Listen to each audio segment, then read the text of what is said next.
네. 사실은 최근에 우리 이제 국내 정치적으로 봤을 때 어제 광주에서 있었던 타운홀 미팅 저는 한 3번 정도 봤어요. 왜냐하면 너무 흥미진진하고 흥미진진하고요. 너무 다이나믹하고 너무 재밌고 맞아요. 우리가 어디에 있는지를 정확하게 알려주는 거예요. 그리고 이거 이재명 대통령이 왜 이렇게 할 수 있을까? 이재명 대통령 이외에 세계 어떤 지도자도 저도 그렇게 생각합니다. 하기 어려운 일입니다. 그거는 할 수 있지만 주변에 다 말릴 거예요. 더군다나 지금 집권 얼마 된 줄 알아세요? 그러니까 며칠 안 됐는데 저는 인수 시절도 없었어요. 그 보좌관들이 만약에 이제 대통령이 그렇게 하고 싶다고 하잖아요. 무조건 말리죠. 그러면 100% 말립니다. 말린 정도가 아니에요. 다. 왜냐하면 튀어나와서 욕하면 어떡하냐. 그렇죠. 생방송 중에 이재명 욕할 수도 있고 실수할 수도 있고 혹은 현안 파악을 대통령이 어떻게 다 할 수 있습니까? 그래서 못하죠. 그렇게 하다 보면은 맥을 못 짚을 수도 있고 그리고 대통령까지 직접 갔는데 해결이 안 되면 어떡해요. 그렇죠. 면도 안 쓰고 네. 그리고 누가 무슨 말을 할지를 모르잖아. 그런 상황을 전 국민한테 다 보여준다고? 네. 그것도 갈등이 첨예한 그 사안을 들고 갈등이 첨예했다는 것은 해결이 안 되는 이유가 있는 거거든요. 그렇죠. 그 상황에 집권 네. 지금 인수위도 없는 정부에 가서 그런데 나 어준 씨한테 이제 이것을 해석을 해야 된다는 거거든요. 타운홀 미팅에 대해서 여기에 사실은 이재명 정부의 모든 게 다 들어있어요. 저도 그렇게 생각합니다. 네. 네. 그래서 저는 3번을 보면서 철학자가 그 타운홀 미팅을 보면서 느낀 바를 정리를 해 주시고 네. 제가 써먹을게요. 서로 하나씩 해보자는 거예요. 아니 교수님 3개 하시고 네. 그 3개 내가 말한 것처럼 써먹을게요 앞으로. 일단 긴장감도 있었어요. 네. 아니 그리고 첫 시작할 때 네. 이재명 대통령님께서 그런 말을 해요. 준비가 안 됐다.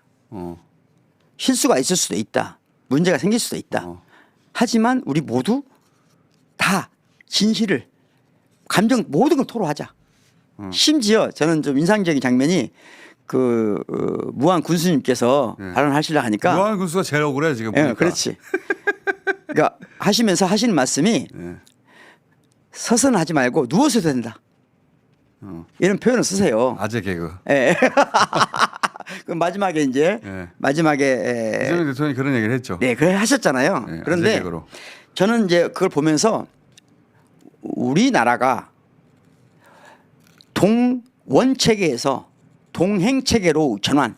동행 체계. 이거 요즘 우리 교수님 밀고 있는 거거든요. 그렇습니다. 과거에는 동원 체제였는데 이제는 동행 체제로 바꿔야 된다. 네. 그러면 좋은 말입니다. 동행 체계에서 동원 체계의 차이가 뭐냐 하는 거거든요. 저는 기본적으로 국힘은 완벽한 동원 체계라고. 동원에 최적화돼 있죠. 최적화돼 있습니다. 예, 선거할 때 보세요. 네. 아직도 민주당도 오래된 정당이고 민주당도 대단한 정당이지만 이 동원 체계는 국민의힘을 이길 수가 없어요. 없습니다. 예. 그리고 근데 바로 그 동원 체계가 잘 작동하기 때문에 거기서 못 벗어나오는 거예요. 제 생각도 그래요. 네. 동원 체계가 뭔가 잘못이 되고 뭔가 실패한다는 걸 자각해야 벗어나거든요. 그러니까 국힘은 동원 체계가 너무 잘 작동해요. 지금도 잘 되고. 다시 말하면 이번에도 예를 들어서 총리 후보자에게 누군가 동원을 내린 거예요. 그러면 원내 외 정치권이 모두 동원합니다. 거기서 끝나지 않아요. 이분들은 검찰 경찰까지 동원할 힘이 있어요. 여전히. 항상 그렇죠. 그리고 가장 중요한 게 뭐냐? 언론이 예.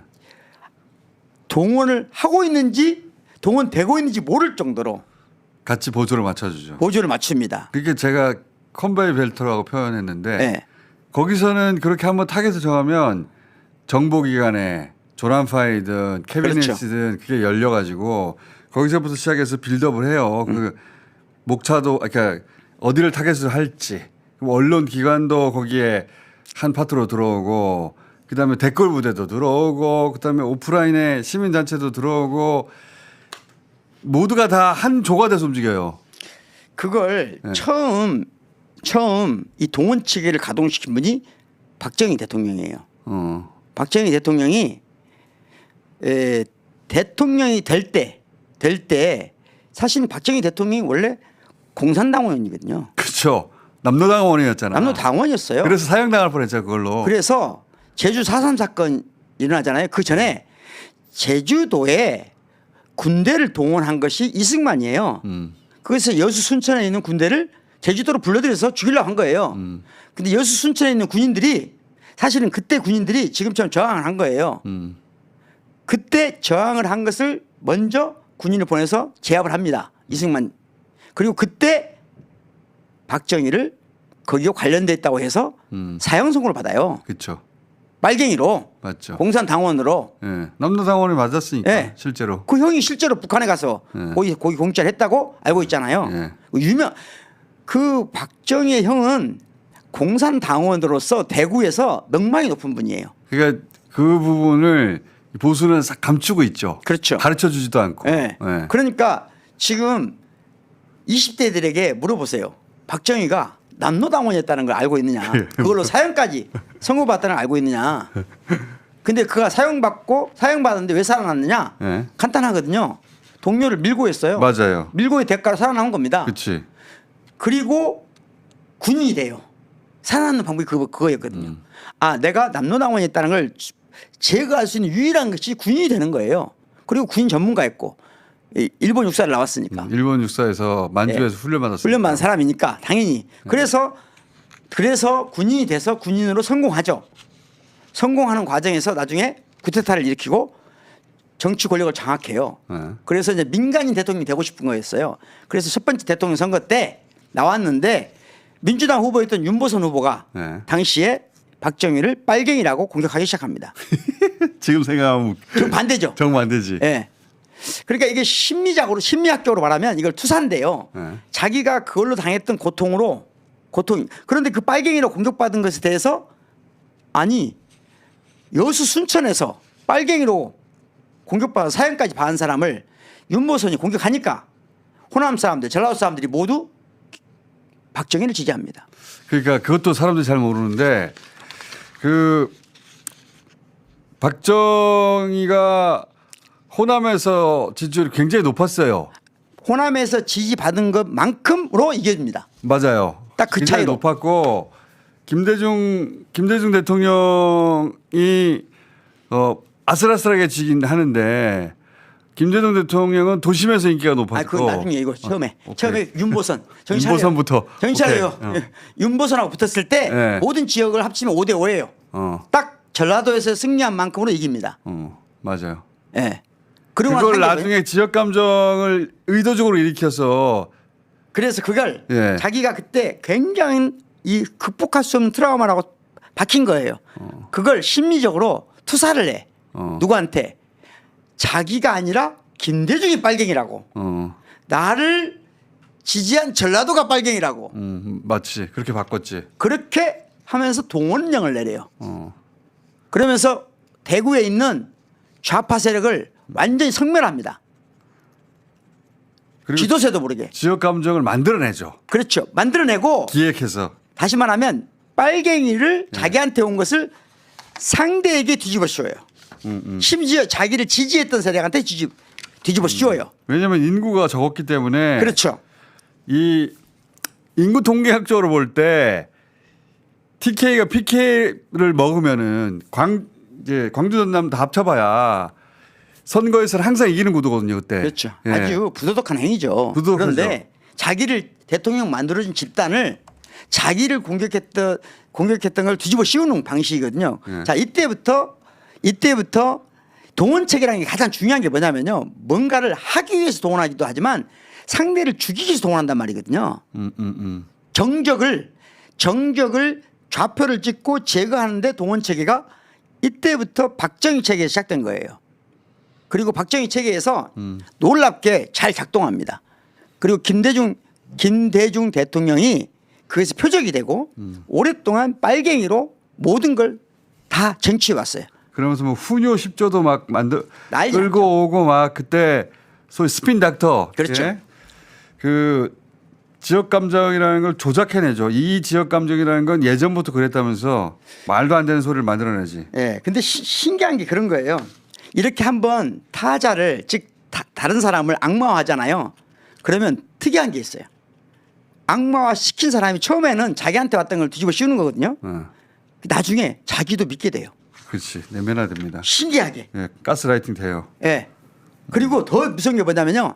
거기서 끝나는 게 김대중이 빨갱이라고 실제로 믿게 돼요. 그리고 문제는 뭐냐면 그들이 언제든지 나를 다시 죽일 수 있다고 생각해요. 그 두려움이 쌓여요. 동원책이란 그런 거예요. 그러니까 상대를 악마화하고 실제로 믿어요 그걸. 그리고 언제든지 저들이 우리를 죽일 수 있다. 그러니까 악마를 만들었기 때문에 그렇죠. 그 악마가 나를 죽일 수 있다고 생각해가지고 더 악마를 견제하게 되고 그렇죠. 그게 더 탄압하게 되죠. 아주 전형적으로 보여준 게 미국의 백인들이 흑인들을 악마화하고 흑인들이 엄청 힘이 세다고 착각을 해요. 그렇게 만들어요. 그리고 언제든지 흑인은 백인을 죽일 수 있다는 논리로 이 동원을 하거든요. 그 논리로 흑인들을 죽이죠. 죽이고 동원하죠. 자, 이런 방식이 박정희 때 이루어졌고 그런데 김대중이 그 희생자였어요. 김대중 대통령이 그걸 네. 정말 우여곡절 그때 극복하니까 간신히 진짜 그건 영화죠, 영화. 영화처럼 극복했죠. 그분이 살아나서 대통령이 된 거는 진짜 역사적인. 우리가 여기까지 오는데 가장 큰 초석이 하나예요. 그거는 우리는 잘 모르는데 김대중 전 대통령의 그 서사는 전 세계적으로 그 당시 많이 알려져서 우리가 만델라 알듯이 김대중 대통령도 자주 거론되는 케이스예요. 제가 그때 예. 거기서 유학 중이었거든요. 예. 독일 유학 중이었는데 그때 알게 됐어요. 우리나라의 대통령들 중에 유럽에 왔을 때 국빈을 대접받은 사람이 없다는 거. 김대중 대통령만 세계에 알려졌어요. 그렇죠. 그때. 근데 김대중 대통령이 오는데 온 유럽이 흥분을 하다. 해가지고 세계 아시아에 만들려고 했어요 실제로.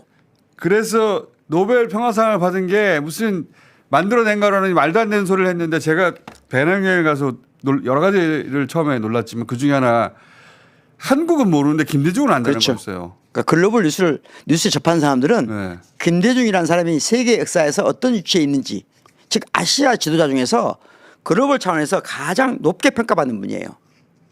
맞아요. 그거는 아시아 전체에서. 그리고 그럴 만한 이유가 있는 게 또 아시아의 지도자들이 모두 아시아적 가치 유교민주주의 하면서 이상하게 변하거든요. 그렇지. 그때 안 변한 단 한 사람이에요. 그 싱가포르 리칸유하고의 그렇죠. 논쟁도 유명하잖아요. 그렇죠.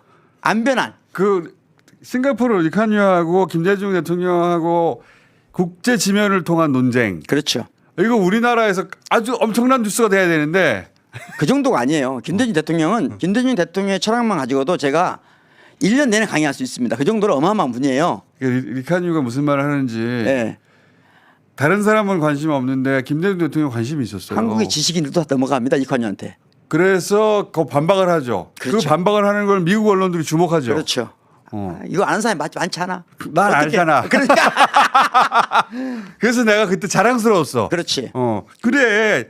우리나라 정치 리더가 이 정도 세계적 수준의 논평을 하고 논쟁을 하고 이겼어 논쟁에서. 그렇죠. 세계적인 더군다나 김대중 대통령은 당시에 세계 최고의 사회학자 앤서니 기든스의 논의보다 한 단계 더 나간 논의를 합니다. 그러니까 우리가 저런 거 많이 했잖아요. 자아자찬. 그래서 네. 김대중 대통령에 대해서도 이거 우리끼리 우물 안에서 자아자찬하는 거지 실제는 모르지 않을까? 네. 아니에요. 그렇죠. 그걸 잘못 알고 있는 거예요. 하도 우리 보수 매체들이 김대중을 폄하해 왔기 때문에 제가 그 배낭여행 다니면서 알게 됐어. 아 네. 이쪽에서 다 아는구나 이 양반을. 네.